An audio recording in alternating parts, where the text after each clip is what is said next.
पंजाब के हरे भरे मैदानों के बीच एक छोटा सा गांव था, चांदपुर। चारों तरफ सरसों के खेत, मिट्टी की पगडंडियां और बीच में एक पुराना मस्जिद का मीनार जो दूर से भी नजर आता था। गांव में लोग खेती बाड़ी करते थे, लेकिन एक बात उन्हें हमेशा बेचैन रखती थी, पास के जंगल में रहने वाली नागिन की कहानी। बुजुर्ग अक्सर चाय की चुस्कियों के साथ कहते, बेटा उस जंगल में रात को मत जाना, वहां एक नागिन है जो अपनी जात के बदले में इंसानों का खून पीती है। यह बातें बच्चे डरकर सुनते और फिर अंधेरा होते ही घर में घुस जाते। लेकिन कुछ जवान लड़के इन कहानियों को मजाक समझते थे। गांव के सबसे बुजुर्ग मियां करीम बख्श का मानना था कि नागिन इंसानों से नफरत क्यों करती है। इसके पीछे एक पुरानी दास्तान है। करीम बख्श हर जुम्मे की शाम मस्जिद के आंगन में बैठकर सुनाया करते। बरसों पहले इस जंगल का राजा एक नागराज था। उसके पास एक नागमणि थी जो चांदनी रात में सूरज से भी ज्यादा चमकती थी। उस मणि की ताकत से जंगल की हर चीज हरी भरी रहती, बारिश वक्त पर होती और बीमारियां दूर रहती। लेकिन इंसानों का पेट कभी नहीं भरता। उन्होंने नागराज को धोखा देकर मार डाला और मणि चुराने की कोशिश की, मगर नागिन बच निकली। इसके बाद से नागिन ने कसम खा ली कि वह इंसानों को कभी माफ नहीं करेगी। सावन का महीना था और उस दिन शाम से ही आसमान पर काले बादल छा गए थे। तेज हवा के साथ बारिश शुरू हो गई। गांव के किनारे मिट्टी के एक पुराने कुएं के पास से राशिदा बानो गुजर रही थी। उसकी गोद में उसका नन्हा बेटा आरिफ था जो बस कुछ महीनों का था। बारिश इतनी तेज थी कि रास्ता कीचड़ में बदल गया। एकाएक राशिदा का पैर फिसला और वह कुएं में गिर पड़ी। गिरते वक्त उसने पूरी ताकत से अपने बच्चे को ऊपर की तरफ फेंका, जैसे कोई मां अपनी जान से ज्यादा प्यारी चीज को बचाना चाहती है। आरिफ ऊपर गिरा, लेकिन मिट्टी पर नहीं। उसे संभाला एक ठंडी मगर नरम सी छुवन ने। वह छुवन दरअसल एक नागिन की थी। उसकी आंखें हरे पन्ने जैसी चमक रही थीं और उसके गले में सफेद और सुनहरी धारियां थीं। वो बच्चा उसकी गोद में आया तो उसके अंदर कुछ बदल गया। इंसानों से नफरत करने वाली वो नागिन उस मासूम चेहरे को देखकर पिघल गई। वो सोचने लगी, यह तो वही इंसान की औलाद है जिससे मैं बदला लेना चाहती हूं, लेकिन यह तो बेगुनाह है। नागिन ने फैसला किया कि वह इस बच्चे को अपनी संतान की तरह पालेगी। उसने उसे अपने जंगल के गहरे हिस्से में एक पुरानी गुफा में ले जाकर रखा। वहां हमेशा नमी, अंधेरा और हल्की सी चमक रहती था। आरिफ का बचपन किसी और इंसान के बच्चे से बिल्कुल अलग था। उसकी पालना सूखी पत्तियों और नरम काई से बनी थी। दूध के लिए नागिन दूर दूर तक जड़ी बूटियां और जंगल की जड़ी से बने पेल आती। जंगल के दूसरे जीव भी उसकी रखवाली करते। कभी कोई विशाल अजगर उसके पास लिपट कर सोता, कभी रंग बिरंगे तोते उसकी हंसी सुनने आते। नागिन उसे इंसानों से दूर रखती, लेकिन कहानियों में उसे सब सिखाती। आरिफ इंसान हमेशा वह चाहता है जो उसका नहीं होता। याद रखना, जंगल और इसके जीव तेरे अपने हैं, मगर इंसानों से सावधान रहना। आरिफ ये बातें समझ नहीं पाता, लेकिन नागिन की आवाज उसे हमेशा अपनापन देती। उधर चांदपुर में राशिदा के कुएं में गिरने के बाद से उसकी लाश कभी नहीं मिली। लोग कहते थे शायद नागिन ने उसे मार दिया और बच्चे को खा गई। राशिदा का शौहर अनीस खान कई दिनों तक अपनी बीवी और बच्चे की तलाश करता रहा, लेकिन धीरे धीरे उम्मीद छोड़ दी। गांव में अब एक और चीज चर्चा में थी। फरीद मियां नाम का जमींदार जो कह रहा था कि उसने जंगल में नागमणि की झलक देखी है। अगर वह मणि मिल जाए तो हम सब अमीर हो जाएंगे। फरीद मियां हर बार लोगों को लालच देता। फरीद मियां के घर में रोज अजनबी लोग आने लगे, कुछ शिकारी, कुछ लुटेरे। एक रात उसने अपने भतीजे यासीन से कहा, सुना है नागिन उस बच्चे को पाल रही है। अगर बच्चा हाथ लग जाए तो नागिन खुद मणि लेकर हमारे पास आएगी। यह सुनकर यासीन के चेहरे पर एक चालाक मुस्कान फैल गई। जंगल में पला बड़ा आरिफ अब 12 साल का हो चुका था। उसकी आंखें गहरी और चाल में एक अजीब सी लचक थी, जैसे किसी नाग की वो अक्सर दूर से गांव की झलक देखता। वहां के बच्चे मिट्टी में खेलते, मस्जिद से अजान की आवाज आती और औरतें कुएं से पानी भरती। एक दिन उसने नागिन से पूछा, अम्मी, मैं वहां क्यों नहीं जा सकता? नागिन ने ठंडी सांस भरकर कहा, क्योंकि वहां का हर इंसान तुझे अपना दुश्मन समझेगा, लेकिन बच्चे का दिल तो हमेशा नए अनुभवों की तरफ खींचता है। एक सुबह जब नागिन शिकार पर गई थी, आरिफ गुफा से निकलकर जंगल के किनारे तक पहुंचा। वहां उसने पहली बार किसी इंसानी लड़की को पास से देखा। ज़ैनब वो नदी किनारे कपड़े धो रही थी और खुद से गुनगुना रही थी। आरिफ छुपकर उसे देख रहा था, लेकिन तभी उसका पैर फिसला और एक टहनी टूट गई। ज़ैनब ने चौंक कर पीछे देखा। उनकी आंखें मिलीं और एक पल के लिए दोनों जैसे समय में थम गए। आरिफ कुछ कहने ही वाला था कि अचानक दूर से यासीन की आवाज आई, कौन है वहां? आरिफ तुरंत जंगल की तरफ भागा, लेकिन यासीन ने उसकी परछाई देख ली थी। उस रात यासीन ने फरीद मियां से कहा, मामा मैंने उस बच्चे को देख लिया है, वह इंसान नहीं, नागिन का बेटा है। फरीद मियां की आंखें चमक उठीं। तो खेल शुरू करते हैं। आरिफ को पता नहीं था कि उसकी एक छोटी सी जिज्ञासा गांव और जंगल के बीच एक ऐसे टकराव की शुरुआत करने वाली है जो सब कुछ बदल देगा। बरसों बाद एक सुबह आरिफ ने फैसला किया कि वह जंगल की सीमाएं पार करेगा। नागिन कई दिनों से बीमार थी। शायद उम्र का असर था या कोई पुराना जख्म फिर से जाग उठा था। आरिफ ने सोचा कि कुछ औषधियां लाने के लिए उसे गांव जाना होगा। नागिन ने पहले ही मना किया था, लेकिन इस बार उसने बिना बताए ही कदम बढ़ा दिया। गांव की पगडंडियों पर चलते हुए उसने महसूस किया कि यह दुनिया उसकी जानी पहचानी नहीं है। मिट्टी के घरों के सामने बांस की चारपाइयां पड़ी थीं। बच्चे पतंग उड़ा रहे थे और मस्जिद से फज्र की अजान की आवाज गूंज रही थी।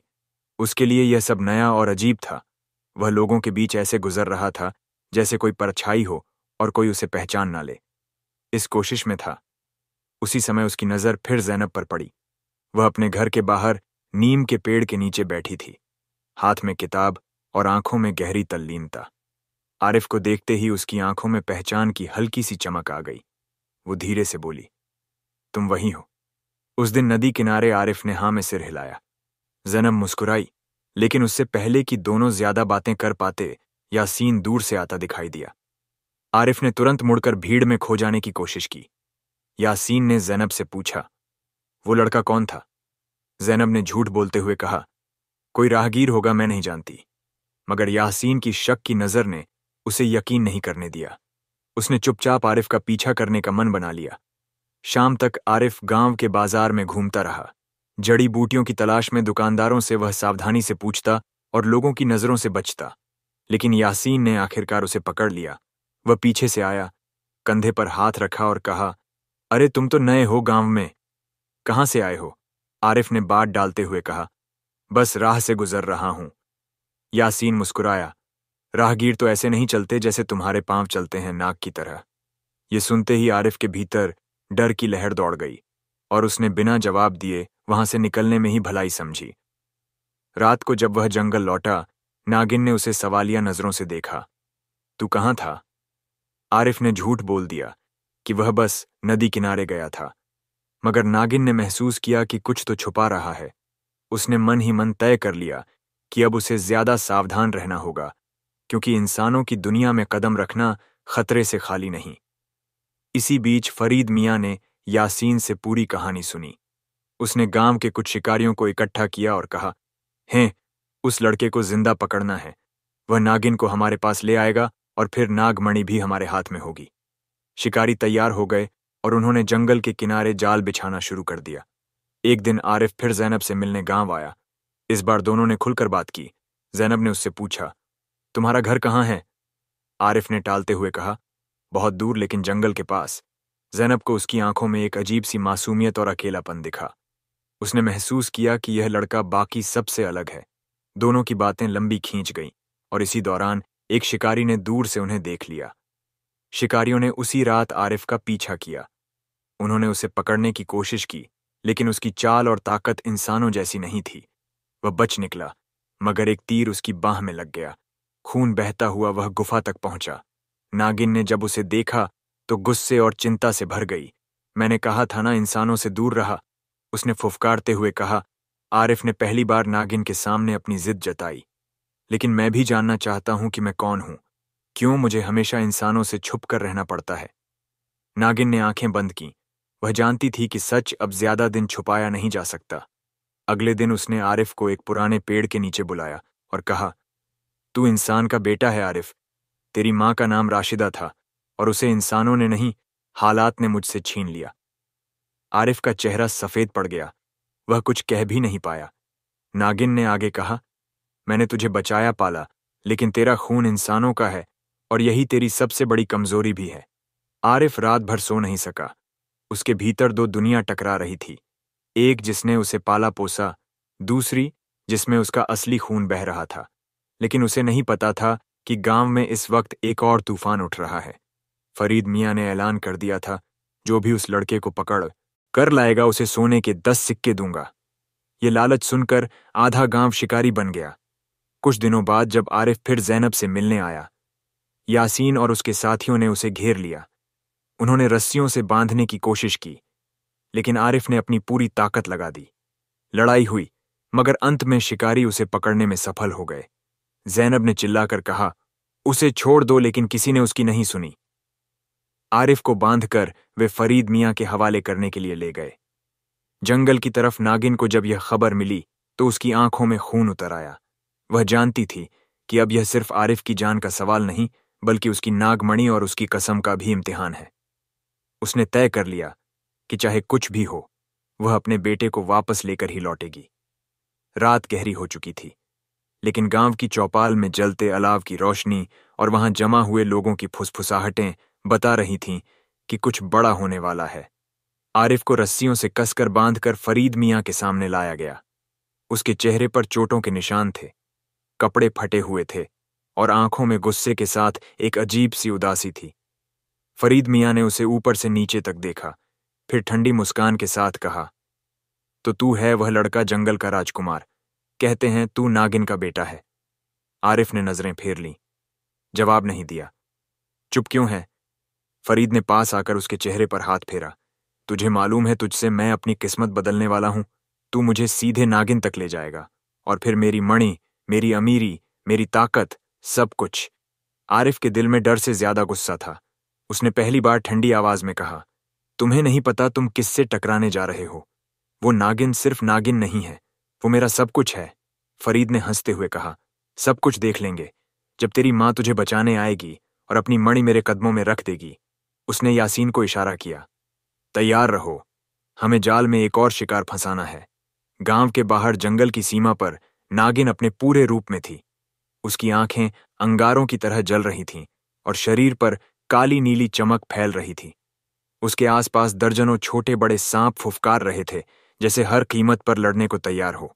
हवा में एक सिहरन थी, पेड़ चुप थे और चांद बादलों में छिपा था। नागिन ने जंगल के सबसे पुराने अजगर को बुलाकर कहा, मुझे वह जगह तक ले चल जहां इंसानों ने मेरे बेटे को रखा है। अजगर ने जमीन पर सरकते हुए रास्ता दिखाना शुरू किया। गांव में यासीन और उसके लोग चौकसी में लगे थे। फरीद ने गांव के मर्दों को हथियारों के साथ मोर्चे पर तैनात कर दिया था। औरतें और बच्चे घरों में बंद थे, लेकिन उनकी आंखों में भी डर साफ छलक रहा था। फरीद ने जोर से ऐलान किया, आज की रात हमें अमर बना देगी। कुछ लोगों के चेहरे पर लालच था, कुछ के दिल में भय, लेकिन किसी ने उसकी बात का विरोध करने की हिम्मत नहीं की। धीरे धीरे नागिन गांव के करीब पहुंची। उसके कदम नहीं थे, लेकिन उसकी सरकने की आवाज मिट्टी और पत्तों पर एक अजीब कंपन पैदा कर रही थी। पहले चौकीदार ने उसकी परछाई देखी और डर से हथियार गिरा दिया।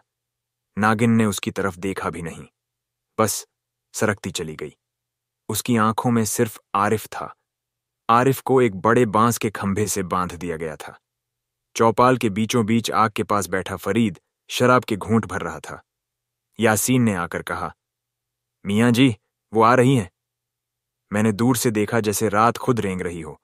फरीद की आंखें चमक उठीं। अच्छा, तो खेल शुरू हो गया, सब लोग तैयार रहो। शिकारी अपने जाल और भालों के साथ घेराबंदी करने लगे। कुछ ही पलों में नागिन गांव के बीचों बीच पहुंची। लोग उसके रूप को देखकर दहशत में पीछे हट गए। उसका शरीर कई हाथ लंबा था, आंखें खून की तरह लाल और फुफकार इतनी तीखी कि बच्चों के रोने की आवाजें थम गईं। उसने सीधे फरीद को देखा और आवाज गूंजी, मेरा बेटा कहाँ है? फरीद ने मुस्कुराकर इशारा किया, वो रहा, लेकिन ये खेल इतनी आसानी से खत्म नहीं होगा। पहले मणि, फिर बेटा। नागिन की आंखों में आंसुओं की नमी और गुस्से की आग एक साथ थी। फरीद, ये मणि तुम्हारे जैसे के लिए नहीं बनी, ये नागवंश की अमानत है। फरीद ने ठाका लगाया, अमानतें तो ताकतवर के पास होती हैं, और आज मैं ताकतवर हूं।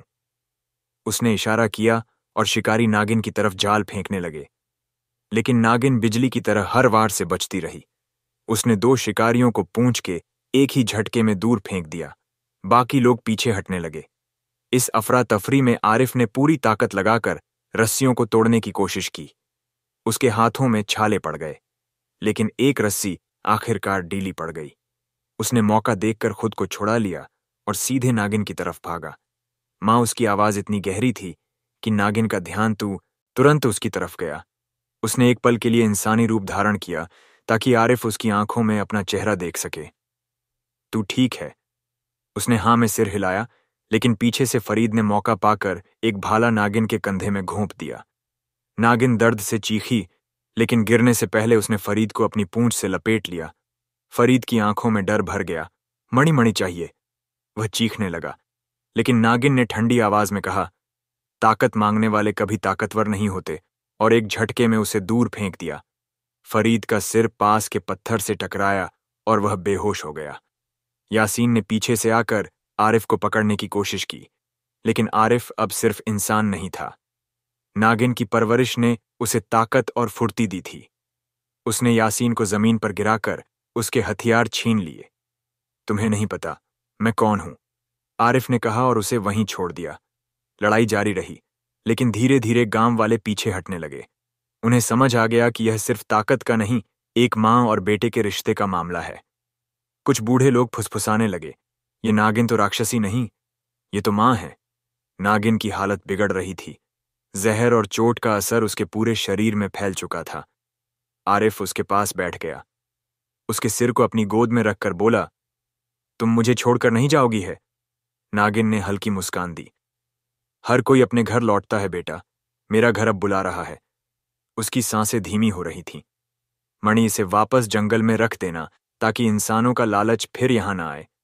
आरिफ रोने लगा, लेकिन नागिन ने उसकी आंखों से आंसू पोंछते हुए कहा, तेरे खून में इंसान है, लेकिन दिल में नाग का साहस। तू दोनों दुनियाओं को जोड़ सकता है। बस वादा कर, तू जंगल की हिफाजत करेगा। उसकी आंखें बंद हो गईं और उसका शरीर धीरे धीरे पत्थर की तरह कठोर होने लगा, फिर रेत की तरह बिखर गया। आरिफ ने उस राख को अपनी हथेलियों में समेट लिया, जैसे अब भी उसे छोड़ना नहीं चाहता हो। सुबह होने तक फरीद और यासीन गांव छोड़कर भाग चुके थे। गांव वालों ने आरिफ के सामने आकर कहा, हमें माफ कर दो, हम नहीं जानते थे कि सच क्या है। आरिफ ने सिर्फ इतना कहा, सच हमेशा जंगल में था, बस तुमने देखने की कोशिश नहीं की। उसने नागमणि को लेकर जंगल की तरफ रुख किया। पेड़ों के बीच सूरज की पहली किरण के साथ उसने मणि को उसी जगह रख दिया जहां से वह कभी निकली थी। मणि की रोशनी पूरे जंगल में फैल गई, जैसे वहां फिर से जीवन लौट आया हो। आरिफ गांव लौट आया, लेकिन उसका दिल अक्सर जंगल की ओर खींचता। कभी कभी रात के सन्नाटे में उसे ऐसा लगता कि कहीं दूर से एक जानी पहचानी फुफकार सुनाई दे रही है, जैसे नागिन अब भी उसकी रखवाली कर रही हो।